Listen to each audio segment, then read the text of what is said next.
Bonjour à tous, je m'appelle Parisa. Accompagnez-moi pour apprendre le français facilement. سلام به همه، من پریسا هستم، مدرس زبان فرانسه. با من همراه باشید تا زبان فرانسه رو راحت یاد بگیریم.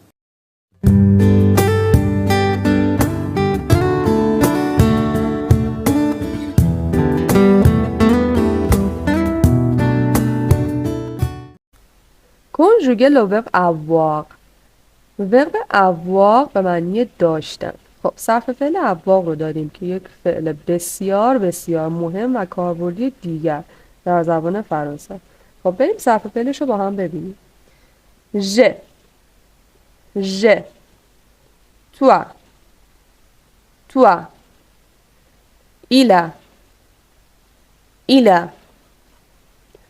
elle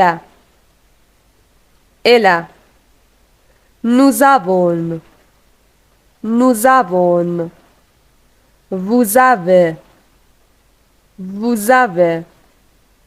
ils ont,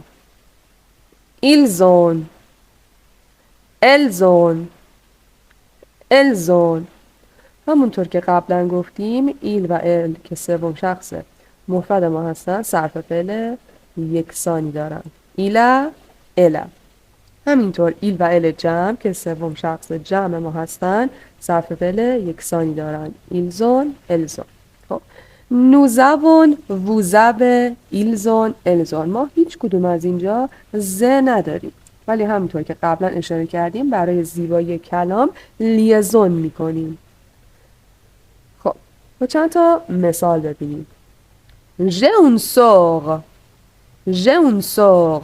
من یک خواهر دارم. toi les cheveux noirs.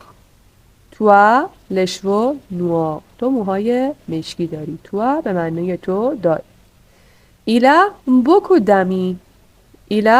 d'amis. او دوستان زیادی دارد. il a معنای او دارد. او مذکر. elle a un sac rose. او یک کیف صورتی دارد. elle به معنای او دارد. او مؤنث. nous avons beaucoup à apprendre.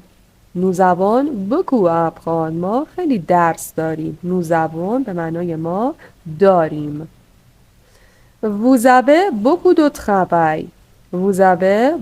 travail. شما خیلی کار دارید. vous avez به معنای شما دارید. ils ont une belle maison. آنها خانه زیبایی دارند. ils ont به معنای آنها دارند. elles ont une belle